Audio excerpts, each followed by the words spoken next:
Welcome back जी। एक बार फिर मैं आपको खुशामदीद करता हूँ इस प्लेटफॉर्म पर। Ashes third test second day को आज हम यहाँ आपके सामने डिस्कस करने के लिए पेश हुए हैं। अभी तक अगर आप डे 2 के स्टंप्स को देखें और वहां पर आप देखें कि इंग्लैंड इस पोजीशन में कि इंग्लैंड अभी 158 रन पीछे है और उनकी सिर्फ 2 विकेट्स बाकी हैं और करंटली 213 पर उनके 8 आउट हैं। और इस तरीके से इंग्लैंड इस गेम में अभी बहुत पीछे हो गया है और ऑलमोस्ट उनके लिए यहाँ से जीतना जो है नियर टू इम्पॉसिबल। और अगेन जो उनके लिए छोटी सी रे ऑफ होप है वो उनके कैप्टन है बेन स्टोक्स, जो क्रीज पर इस टाइम पर मौजूद है 45 रन पर। इसके अलावा अगर आप देखें तो इंग्लैंड की बैटिंग ने अगेन यहाँ पर डिसअपॉइंट किया और जितना उनकी बैटिंग ने डिसअपॉइंट किया उतना ही अगर आप ऑस्ट्रेलिया की बॉलिंग की बात करेंगे तो उन्होंने उतना ही जिसे कहते हैं इंप्रेस किया और बहुत आउटस्टैंडिंग एक बॉलिंग डिस्प्ले उनकी तरफ से नजर आया और एज अ बॉलिंग डिपार्टमेंट उन्होंने बहुत आउटस्टैंडिंग तरीके से आज का दिन डोमिनेट किया और ऑस्ट्रेलिया को इस गेम में और इस एसी सीरीज में जहां पर ऑलरेडी वो 2-0 लीड कर रहे हैं और उनमें और अहेड कर दिया है। अब यहाँ पर हम देखें तो कल के दिन हमने आपको बताया था कि इंग्लैंड के लिए सिंपल प्लान ये होगा कि आके जो बकिया की 2 विकेटें हैं वो ले ले जल्दी से और उनको 350 से कम में रिस्ट्रिक्ट करे और एक मोमेंटम लेके वो अपनी बैटिंग में आए तो उसमें वो कंटिन्यू करे और बैटिंग बड़ी करे। लेकिन अर्ली ऑन ही हमने देखा कि उनसे वो एक्स्ट्रा रन उन्होंने कंसीड कर दिए कि 371 रन उन्होंने करवा दिए और वहां पर हमने देखा कि मिचेल स्टार्क ने आज अगेन एक अच्छी इनिंग खेली। वहां पर कल की इनिंग जहां पर वो 33 पर नॉट आउट गए थे, आज उन्होंने वहां पर उसको 54 में अपना कन्वर्ट किया। एक अच्छी 52nd 50 उनकी इस एशिया सीरीज की, तो ये उनकी एक अच्छी एशिया सीरीज जा रही है और कंटिन्यूसली वो उस चीज को एंजॉय कर रहे हैं। और फिर हमने देखा कि स्कॉट बॉलर ने भी रन किए और फिर आखिर में नेथन लाइन ने भी रन किए। तो इस तरीके से अगर आप देखें तो ऑस्ट्रेलिया की टेल ने बड़ा अच्छा वहां पर फाइट किया और एक अच्छा वहां पर एक टोटल लगाने में मदद की, मोमेंटम दिया बेसिकली। रन से तो हमने इस तरह कहा था कि वो 500 प्लस देख रहे होते तो वो शायद कहते हैं खुश जाते, लेकिन जो मोमेंटम दिया वहां पर वो मच नीडेड था। अब यहाँ पर इंग्लैंड की बॉलिंग की अगर आप बात करें तो अपार्ट फ्रॉम जोफ्रा आर्चर, जिनकी कल अगर हमने जितनी तारीफ की थी कि उन्होंने कल 3 विकेटें ली, उन्होंने अटैक को लीड किया और वो बड़े अच्छे तरीके से बॉलिंग कर रहे थे। आज भी उन्होंने आगे 2 विकेट्स ली और 5 विकेट हॉल लिया जोफ्रा आर्चर ने। उनकी जितनी तारीफ की जाए कम है, क्योंकि जिस प्रेशर के साथ वो आगे यहाँ पर बॉल कर रहे थे, जिस तरीके से उन पर तनकीद हो रही थी, वो सारी उस तनकीद का उन्होंने जवाब दिया, 5 विकेटें ली। लेकिन आज की अगर आप उनकी बॉलिंग देखें तो 2 विकेट्स उन्होंने स्ट्रेट बॉलिंग करके लिए। एक टाइम पर बेन स्टोक्स के साथ उनका एक आर्ग्यूमेंट भी ये हो रहा था कि वो चाह रहे थे जो फील्ड लेना, लेकिन बेन स्टोक्स ने कहा कि पूरी बॉल के लिए मैं आपको फील्ड नहीं दूंगा, आपको मैंने फील्ड दी है कि टर्म्स में बॉल करें वहां पर आपको सक्सेस मिलेगी, स्ट्रेट बॉल करें। तो उन्होंने वहां पर किया और उनको सक्सेस मिली। लेकिन इसके अलावा आप देखें तो उन्होंने रन्स करवाए आज पर, आज भी। और बाकी बॉलर्स की आप कल कल की बॉलिंग भी देख लें तो शॉर्ट एंड वाइड थे कंटिन्यूसली और वो जिसे कहते हैं उन्होंने जितने अगर आप देखें कट खाए हैं या फिर जितने उन्होंने down the leg side ball करके स्कोर खाए, वो आप अगर उनका पिच मैप देख लें तो आपको बयान करेगा कि कितना डिफरेंस है दोनों बॉलिंग लाइंस के दरमियान। यहाँ से अगर आप देखें आगे जब इंग्लैंड बैटिंग करने आई तो मोमेंटम ऑलरेडी उनके पास उतना नहीं था, ऑस्ट्रेलिया के पास वो मोमेंटम था। ऑस्ट्रेलिया ने वहां इंग्लैंड को अगेन एक 37 रन का स्टार्ट मिल गया था, लेकिन वहां पर हमने देखा कि पैट कमिंस जो कि इंजरी के एक ले ऑफ के बाद आ रहे हैं, पहला मैच खेल रहे हैं अपना एशियज का, यहाँ पर उन्होंने एक इम्पैक्टफुल बॉलिंग की और बड़े आउटस्टैंडिंग तरीके से अटैक को लीड किया उन्होंने। और यहाँ पर हमने देखा कि उन्होंने 3 विकेटें ली।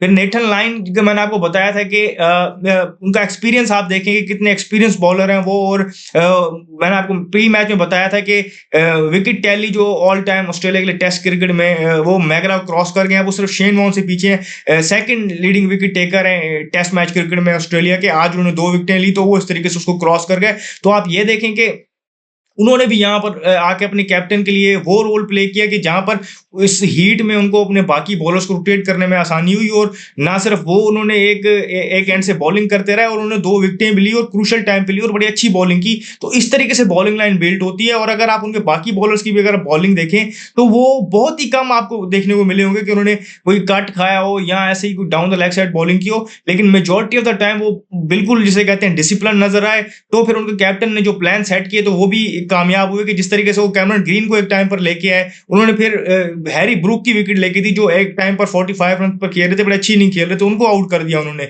इसी तरीके से आप देखेंगे जब जब इस तरीके से नेथन लाइन को लेके आए, उन्होंने पहले ओवर में 2 विकेटें लेके दी। जब उन्होंने आपको अपने आप को खुद इंट्रोड्यूस करवाया बॉलिंग अटैक में, उन्होंने भी वहां पर इंपैक्ट क्रिएट किया। स्कॉट बॉलैंड जब आए अगेन यहाँ पर एलेक्स कैरी ने अपने 100 को और अपने पिछले मैच की परफॉर्मेंस को बैक किया। यहाँ पर हमने देखा कि आगे आगे जब वो कीपिंग कर रहे थे तो उन्होंने एक आउटस्टैंडिंग कैच पकड़ा वहां पर। फिर हमने देखा कि वो प्रेशर उन्होंने कंटिन्यू किया स्कॉट बॉलैंड की बॉल पे, फिर एक और विकेट मिल गई। तो ये देखें कि कैप्टेंसी की सारी चीजें आप देखें तो उनकी ऑन पॉइंट इसलिए नजर आई कि उनके बॉलर्स ने बैक किया, उनके बॉलर्स ने डिसिप्लिन बॉलिंग की और उनको रिवार्ड मिला। तो ऑस्ट्रेलिया की जितनी तारीफ की जाए वो कम है कि वो, मैंने आपको कहा था कि वो रुथलेस होंगे, रिलेंटलेस होंगे, तो वो आपको नजर आया कि उन्होंने किस तरीके से आकर आज बॉलिंग की, अपने प्लान्स को एग्जीक्यूट किया और जो जो बॉलर अपना रोल निभाने आया उसने वो अपने तरफ से 100% निभाया और फिर हमने देखा कि उनको उस पर सक्सेस भी मिली।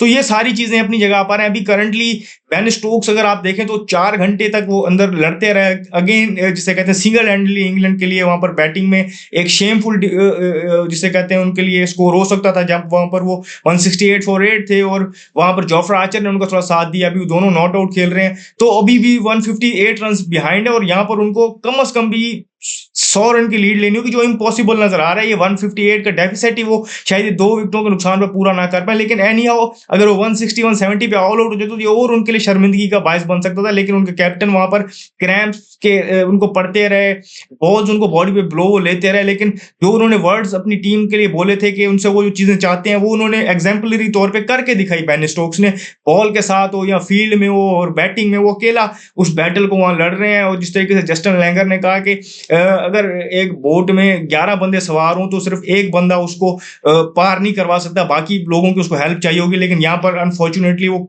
अकेला इस चीज को बैटल आउट कर रहा है। एटलीस्ट अगर आप बैटिंग लाइन में देखें तो बाकी तरफ से उनको साथ नहीं मिल रहा। तो बेन स्टोक्स की ये बात है। अब यहाँ इस मैच में एक और चीज भी बड़ी इंटरेस्टिंग हुई है। अभी तक हम देख रहे हैं कि जो DRS है और स्पेशली जो वहां पर सिनुको की जो टेक्नोलॉजी है उसके बारे में बड़ी बात चल रही है। हमने देखा कि एलेक्स कैरी का एक डिसमिसल था कि जहां पर वो फ्रेम का फर्क नजर आ गया और वहां पर वो उन्होंने बोला कि उन्होंने उनका लगा हुआ था एज, लेकिन टेक्नोलॉजी ने ऐसा वहां पर जिसे कहते हैं वहां पर दिखाया कि फ्रेम अलग था और आवाज पहले आ गई, तो उसकी वजह से उनको वहां पर वो बेनिफिट मिल गया।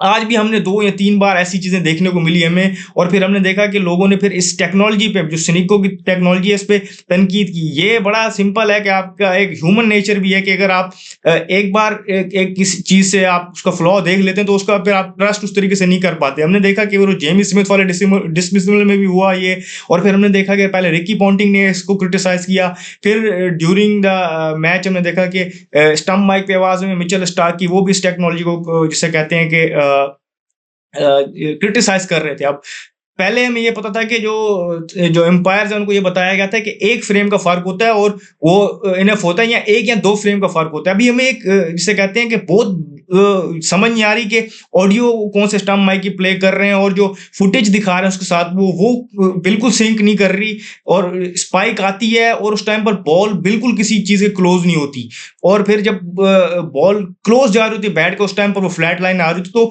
इस टेक्नोलॉजी ने शकूक व शुबात उठाए हुए हैं और यहाँ पर हम देखें तो इस पर तनकीद भी हो रही है। अब देखना ये पड़ेगा कि टेक्नोलॉजी को लाया इसलिए गया था कि जो डिसीजन है इनको मजीद जिसे कहते हैं कि फेयर किया जाए और गेम को मजीद जिसे कहते हैं एक्यूरेट किया जाए, लेकिन यहाँ पर ये शकूक व शुबात खड़ी कर रही है और जायज भी है। अगर आप देखें तो अगर कल के लिए अगर आप कहते हैं कि इंग्लैंड ने बोला था इस पर सिर्फ, तो आप कह सकते थे कि वो 2-0 डाउन है और ये सारे डिसीजन, तो उसके लिए वो एक हिसाब से आप कहते हैं कि रोना पिटना कर रहे हैं। अभी आप देखें तो ऑस्ट्रेलिया की तरफ से भी चीज आ रही है, जो तो वो तो लीड कर रहे हैं, उनको तो ये बात नहीं करनी चाहिए। तो एट द मोमेंट ये जो सिनिको टेक्नोलॉजी है ये अंडर द डिस्कशन है और इस पे बड़ी तनकीद भी हो रही है और लोग कह रहे हैं कि ये उस तरीके से नहीं है कि जिस तरीके से बाकी जगहों पे आप देखें, जिस तरह इंग्लैंड में या बाकी जगहों पर अल्ट्रा एज की टेक्नोलॉजी यूज होती है और वो लोग उसको बेहतर करार दे रहे हैं इसके मुकाबले में। तो ये देखना होगा कि इसके बारे में क्या आगे चीजें होती हैं। हमने देखा है कि कंप्लेन भी लॉन्च की थी इंग्लैंड ने इस चीज पर, तो देखना होगा कि इस टेक्नोलॉजी की वजह से अगर आगे कोई और ऐसा मूवमेंट आ गया, और ऑलरेडी हमने देखा है कि 2-3 आ चुके हैं, एक और ऐसा आ गया तो इस पर मजीद डिस्कशन होगी और मजीद क्रिटिसिज्म होगा और